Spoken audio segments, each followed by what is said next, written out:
저에게는 성인이 되어서 생긴 징크스가 하나 있었습니다. 오늘은 그 징크스에 관해서 이야기를 한번 해볼까 합니다. 저의 어린 시절에 대해서 조금 이야기를 하자면 어릴 때부터 그다지 튀지는 않았지만 아이들과 두루두루 잘 지내는 스타일이었어요.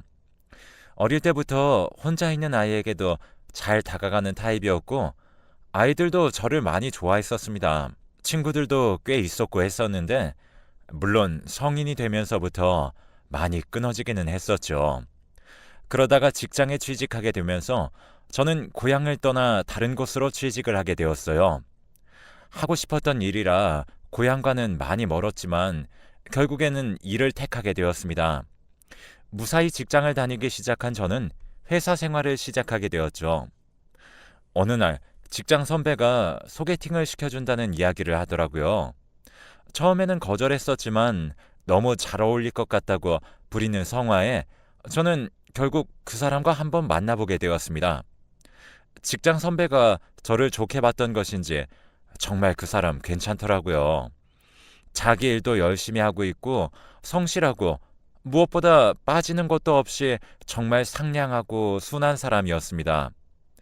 처음에 만났을 때 그 수줍게 웃던 모습이 아직까지도 생생할 정도로 미소가 아름다운 사람이었어요. 저는 그 사람과 연애를 시작했고 20살 초반에 풋풋하다고 하는 연애를 했었습니다. 데이트도 많이 하고 놀러 다니기도 했었고 부모님께 소개를 시켜드린 건 아니었지만 고향 쪽에 놀러 가서 서로 추억도 남기고 많은 대화도 했었습니다. 그렇게 거의 10개월을 만났을까요? 저는 지금 흔하게 이야기를 하는 잠수 이별을 당하게 되었습니다. 정말 하루아침에 갑자기 연락이 없더라고요. 저도 첫사랑이라서 그런지 정말 아주 슬펐어요. 그게 바로 저의 징크스의 시작이었답니다. 딱 첫 연애가 그래서 그런지 상처를 많이 받았습니다. 하루하루 지내면서 이별의 아픔을 그대로 받아들였고 혹시나 잘못되지는 않았을까 하는 걱정도 있었지만 무언가 잘못되었다면 회사도 그만두고 하지 않았을 텐데 다행인지 모르겠지만 회사를 그만두었다는 연락도 들려오더라고요. 저의 첫사랑은 아픔만 가득 남긴 채로 그렇게 끝나버렸죠. 왜 헤어진지도 모르고 헤어지는 것은 정말 고문 같은 일이었습니다. 하루에도 몇 번씩 생각나고 힘들더라고요. 그런 마음을 가지고 회사에 출근하고 그러는 자체가 참 많이 아팠습니다. 그러던 어느 날 우리 회사 신입이 들어왔는데 저보다는 나이가 있었고 저의 바로 밑에 후배로 들어왔었죠. 너무 밝고 이쁜 모습이었는데 부침성도 좋아서 그런지 정말 마음에 가더라고요. 저보다 언니임에도 불구하고 그런 거 따지지 않고 정말 열심히 일을 하면서 저에게도 살갑게 굴었습니다. 그때 당시에 이별로 너무 힘들어 했었는데 그 언니 덕분에 많은 것을 잊고 편안하게 마치고 술도 마시고 좀 많이 어울려 다녔어요. 거의 1년은 남자도 안 만났고 언니 덕분에 그래도 극복을 많이 한 것 같았습니다. 급속도로 친해지게 되었고 집도 오고 가는 사이가 되었죠. 직장에서 많은 분들과 친해져 봤었지만 그래도 이렇게 친해진 건 처음이었어요. 거의 소울메이트를 만난 것처럼 서로 너무 잘 맞았고 취미부터 시작해서 술 취향까지도 잘 맞았었거든요. 그때 당시에는 너무 잘 맞아서 남자친구를 잃은 대신 그 언니가 저에게 나타났나 싶을 정도로 정말 죽이 잘 맞았어요. 하루하루 연락을 하면서 지냈고 늘 회사에서 보기도 하지만 마치고 노는 시간도 꽤나 즐거웠거든요. 그리고 저는 두 번째 남자친구를 만나게 되었습니다. 우연히 길에서 길을 물어보다가 그분께서 저의 연락처를 물어보셔서 그렇게 연락을 하게 되었어요. 저도 첫 남자의 기억이 지워지는 시점이었고 새롭게 만나보고 싶은 마음에 그렇게 서로 연락을 주고받았던 것 같아요. 그분도 굉장히 좋은 사람이었어요. 서로 이야기를 하면서 공통점도 많이 생겼고 언니에게 보여주고 같이 소개를 하며 지낼 만큼 너무 잘 맞았죠. 그렇게 거의 8개월 정도를 만났을까요? 두 번째의 남자친구도 딱 헤어지자는 말 한마디 남겨놓고 저를 떠나버렸어요. 전날 데이트도 했었는데 하루 만에 그렇게 떠날 수 있었던지 깜짝 놀랐죠. 첫 연인과 또 오버랩이 되면서 내가 뭘 잘못했나 싶은 생각이 간절했습니다.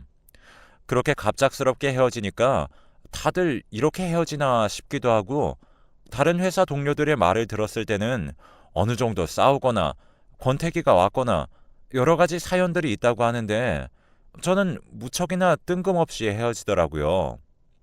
두 번째로 그렇게 헤어짐을 당했을 때는 제가 문제가 있는 건 아닐까 하는 생각을 정말 많이 했었어요.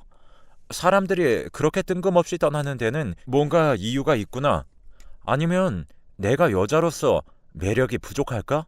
하는 생각도 많이 했고, 정말 여러 가지로 고민을 많이 했었네요. 이러다가 결혼을 하기 전날에도 갑자기 이렇게 헤어지는 건 아닐까 하는 생각까지 들었습니다. 그렇게 저는 징크스인가 싶기도 했고, 1년을 만나지 못하는 건가 싶었습니다. 그리고 저는 6개월이 지나지 않아서 연애를 시작했어요. 바로 회사의 동료였는데 저희 부서로 이동을 해서 오신 분이었습니다. 저보다 나이도 조금 있으시고 어느 날부터 호감을 표시하더니 저에게 정말 잘해줘서 저도 눈치를 안 챌 수가 없더라고요. 다른 사람들도 어느 정도 눈치챌 만큼 그렇게 저에게 호감을 표시해줬죠. 처음에는 약간 부담스러웠는데 날이 갈수록 그 사람이 아침마다 자리에 놓아주는 커피, 간식 등 여러 가지가 참 괜찮다는 생각이 들더라고요. 그리고 무엇보다 전에 만났던 사람들과는 달랐던 게 같은 회사를 다니고 있기에 그렇게 갑작스럽게 헤어질 일은 없지 않을까 싶었습니다. 저도 참 만남을 시작하면서 그런 생각을 한다는 게 웃겼는데 그런 생각부터 먼저 하게 되더라고요. 몇 달을 그렇게 주구장창 커피와 간식 선물만 하다가 어느 날 저를 조용히 불러내서 이야기를 합니다. 저랑 만나고 싶다고 말이죠. 회사 사람들에게 쉬쉬한다고 했지만 다른 사람들도 다 아는 눈치였습니다. 그리고 언니가 무엇보다 축하를 해주더라고요. 가끔 데이트도 즐기고 많이는 아니었지만 셋이서 보는 날들도 꽤 있었어요. 매일 직장에서 보니까 새로웠고 사내 연애라는 게 좋기는 하더라고요. 6개월이 지나면서 그 사람은 저에게 청혼을 하였습니다. 번듯한 직장도 있고 이제 우리 같이 살면서 가정을 꾸려보는 게 어떻겠냐고 말이죠. 저는 승낙했습니다. 만나는 기간은 짧았지만 정말 그 사이에 많은 것들을 심어줬고 무엇보다 책임감 또한 있어 보여서 저를 섣불리 떠나지 않을 것 같았거든요. 하지만 저의 예상은 틀렸습니다. 프로포즈를 하고 난 후부터 무언가 달라지기 시작을 하더라고요. 예전 같지 않은 표정, 그리고 회사에서도 무언가 달라지는 느낌. 행동 자체가 많이 바뀌었다는 것을 알 수 있었어요. 처음에는 무언가 일이 있겠지 했는데 그게 길어지고 무엇보다 저를 피한다는 느낌이 상당히 많이 들었습니다. 회사에서는 개인적인 일로 그렇게 불러낼 수가 없었기에 마치고 이야기를 시도해 보려고 했지만 되지 않더라고요. 연락이 안 되던지 말을 하지 않는다던지 그렇게 답답한 하루가 흘러갔었어요. 차라리 헤어지는 게 낫겠다 싶을 정도로 너무 답답한 날들이더라고요. 갑자기 결혼까지 약속해놓고 왜 이러나 싶기도 하고 이해가 가지 않았습니다. 그런 거의 2달을 지냈는데 어느 날 먼저 연락이 왔더라고요. 그제야 무슨 일이 있었다 이렇게 이야기를 할 줄 알았는데 우물쭈물거리면서 말도 못하다가 갑자기 저에게 헤어지자고 합니다. 끝까지 함께 해주지 못해서 미안하다며 그렇게 저랑 헤어진다고 합니다. 그리고 일방적으로 전화를 끊더니 다시 연락도 받지 않더라고요. 안정될 줄 알았던 삶이 다시 한 번 더 기울어지는 느낌이 들었습니다. 나에게 사랑이란 없는 건가 싶었고 정말 당황스럽기도 하고 눈물도 나고 그랬었어요. 세 번째의 상처를 당했던 저는 회사고 뭐고 정말 다 싫었습니다. 참 예의는 아니었지만 저는 출근을 하지 않았어요.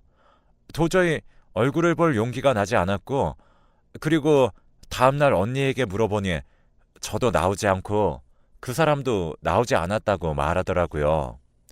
그래서 그날 오후 저녁에 조심스럽게 회사에 가서 저는 사직서를 내고 왔어요.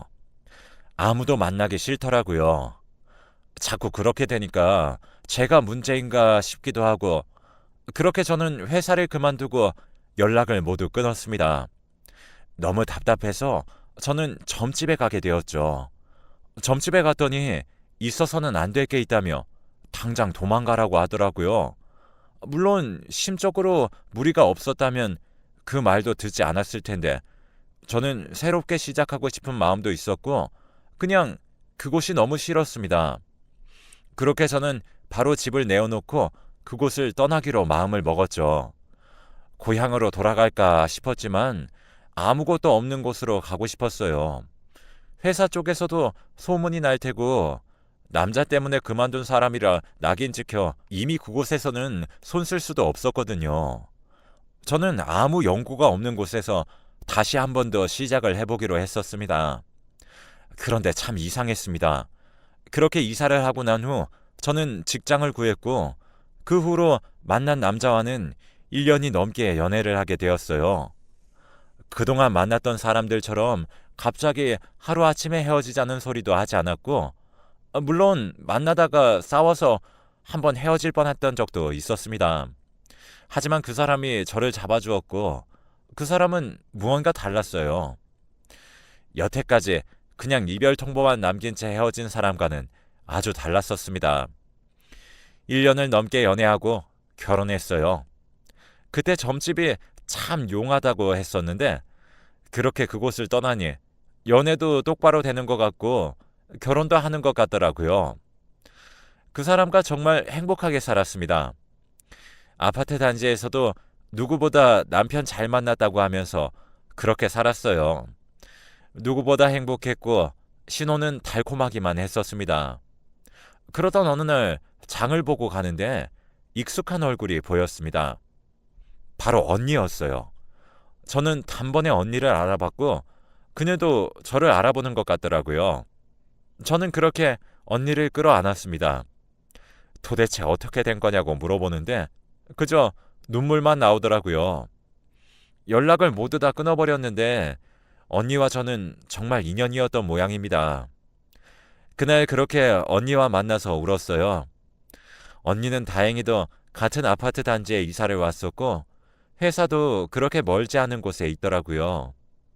남편에게는 늦게 들어간다고 이야기를 한 뒤 그렇게 둘이 이야기를 풀었습니다. 저의 이야기를 하고 나서 언니에게 물어보니 언니도 그 후에 출근을 하게 되었는데 그 사람이 억지를 부리면서 언니를 괴롭히기 시작했답니다. 헤어진 것은 알았지만 직급이 높았던 그는 그것을 이용해서 저랑 친한 사람까지도 괴롭혔던 것이죠. 버티려고 해봤지만 남자분께서 그렇게 나오니 무섭기도 하고 언니는 더 이상 있을 곳이 없었다고 해요. 점심도 혼자 먹고 무엇보다 언니의 직속 선배가 저였으니 무엇을 보고 배웠겠냐고 하면서 회사 내에서 괴롭힘이 있었던 모양입니다. 그 말을 듣고 더 슬펐어요. 그런 언니는 저를 하나도 탓하지 않고 그렇게 저를 보듬어 주었습니다. 저는 미안하다는 말만 반복했죠. 우리가 인연인가 보다 하면서 저희는 그날 밤이 늦도록 오랜만에 술 한잔을 했죠. 언니를 만나고 나서는 저의 생활이 조금씩 바뀌었습니다. 연고도 없던 곳에서 남편 말고는 의지할 곳이 없었는데 새롭게 친구를 사귄 듯 저에게도 조금씩 활력소가 생긴 것이죠. 새롭게 시작한 곳에서 소울메이트 같았던 언니를 만난다는 건 너무나도 행복하고 즐거운 일이었습니다. 그러던 어느 날, 이날은 저도 참 기억이 나는데 남편이 술을 마시고 들어왔더라고요. 직장에서 회식이 있었다고 하는데 며칠 전부터 기분이 별로 좋아 보이지 않았습니다. 그래서 그런지 저에게 무슨 할 말이 있는 듯 그렇게 이야기를 시작하려고 하다가 말아버리더라고요.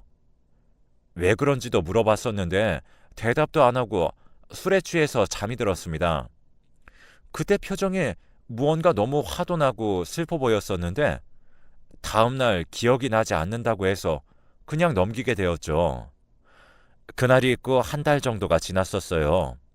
남편이 할 이야기가 있다고 하면서 저녁에 술 한잔 하자고 연락이 왔더라고요. 회사에서 조금 더 일찍 마쳤던 저는 집에 가는 길에 장을 보고 들어갔어요. 남편이 좋아하는 수육을 해주려고 고기 잔뜩 사들고 그렇게 들어갔습니다. 고기를 삶고 있을 때쯤 남편이 들어오는 소리가 나더라고요.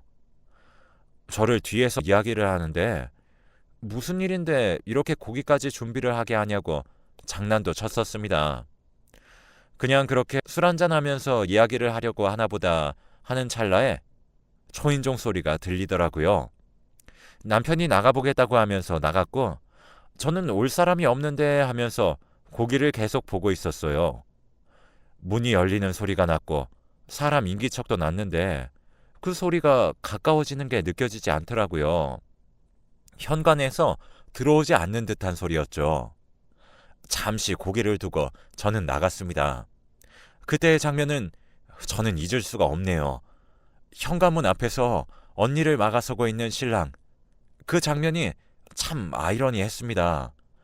무언가 실랑이를 하는 듯 했고 남편이 막아서서 들어오지도 못하고 언니는 그렇게 신랑을 째려보고 있더라고요. 언니가 저를 발견하고 이야기를 하는데 너 남편이랑 살면 안 돼. 그때 언니의 눈을 잊지 못합니다. 남편이 자신에게 좋다고 추근덕댄다며 저에게 알려주러 왔다고 남편에게 잡힌 채로 그렇게 이야기를 하는데 순간 상황 판단이 되지 않더라고요.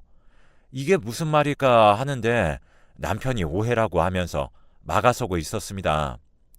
사람이 너무 당황하니까 머릿속에서는 언니의 말과 남편의 말이 뱅뱅 돌며 들리면서 다음 말들이 안 들리는 상황이 생기더라고요.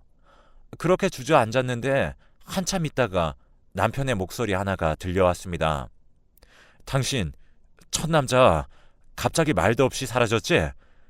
당신 두 번째 남자 그 사람도 말도 없이 사라졌고 더러운 입 다물어. 생전 처음 듣는 언니의 험한 소리. 남편이 이야기를 하는데 언니는 무언가 막으려는 듯 그렇게 남편에게 험한 말까지 했었습니다. 그리고 세 번째 파혼했지? 그게 네 탓인 것 같아? 자기 나한테 이야기했지. 점집에서 도망치라고 했다고. 그곳이 아니라 이 사람이야. 언니는 남편을 거칠게 밀어냈고 주저앉아 있는 저를 향해서 소리쳤습니다. 야, 너 찾는다고 대한민국 곳곳을 돌아다녔어. 남편을 뿌리치고 다가오던 언니의 모습은 정말 소름 끼치는 그 자체였습니다. 눈이 제가 보던 눈이 아니었어요. 그렇게 다가오면서 저를 찾으러 다녔다며 소리치면서 다가오는데 너무 무섭더라고요. 무서워서 꼼짝도 못하는데 남편이 그걸 막아섰습니다. 그리고 저는 남편에게 충격적인 이야기를 들었죠. 어느 날부터 저 사람이 자신에게 말을 걸어오기 시작했고 무언가 작업을 거는 듯한 뉘앙스로 계속 마주쳤다고 합니다. 유부남이라고 말을 했지만 자신도 알고 있다며 그렇게 다가왔다고 합니다. 집에 초대를 한 적도 있었고 연락처를 알아내 어느 날부터는 연락을 수도 없이 하기도 했다고 해요. 그런데 어느 날 제가 그 언니를 자신의 소울메이트라고 소개하면서 같이 겸상을 해야 하는 날이 있었다고 합니다. 잘못 말하게 되면 오해가 될까 싶어서 그날은 넘어갔었고 그날 이후로도 계속되는 치근덕에 남편은 어찌할지 몰랐다고 해요. 집에서 불러낼 수도 없고 밖에서 만나면 사람들에게 이야기거리가 될 수 있어서 어쩔 수 없이 그날 언니의 집 앞으로 찾아가 이야기를 했다고 합니다. 서로 아내의 언니를 잃게 하고 싶지 않다며 좋게 타이르자 그때부터 협박을 시작한 거죠. 저를 죽이겠다고 말입니다. 자신은 보이는 것도 없고 가족도 없고 여태까지 저에게 있는 남자 모두 자신이 쳐냈다며 그렇게 이야기를 했답니다. 남편은 소름 끼쳐서 어떻게 하지도 못하고 정말 제가 잘못될까봐 너무 두려웠다고 합니다. 저번에 말하려고 했던 것도 이걸 이야기를 해보려고 했었는데 그 언니가 온 이후로 제가 너무 웃고 표정 자체가 달라져서 자기도 많이 고민했다고 해요. 하지만 이건 아니다 싶고 곁에 둬봤자 안 될 것 같아서 그 언니 집에 찾아가서 다 이야기할 거고 더는 찾아오면 신고할 거라고 으름장을 놓고 온 날이라고 했습니다. 남편은 저에게 이야기를 하려고 했었고 언니는 전의 남자들과는 다르고 자기 마음대로 풀리지 않아서 그날 폭발한 상태로 화나서 집에 온 것이었고요. 저희 남편은 바로 경찰에 신고했고 그 여자의 가방에서 저를 스토킹한 단서들이 발견됐다고 합니다. 그리고 그 이유는 그 언니가 저랑 같은 동네에 살았다고 해요. 자기 동생이 저를 좋아했었는데 말도 못하고 그렇게 2년 정도 저를 좋아했던 모양입니다. 저는 전혀 알지 못했죠. 이름도 들어봤는데 기억도 안 나는 사람이었어요.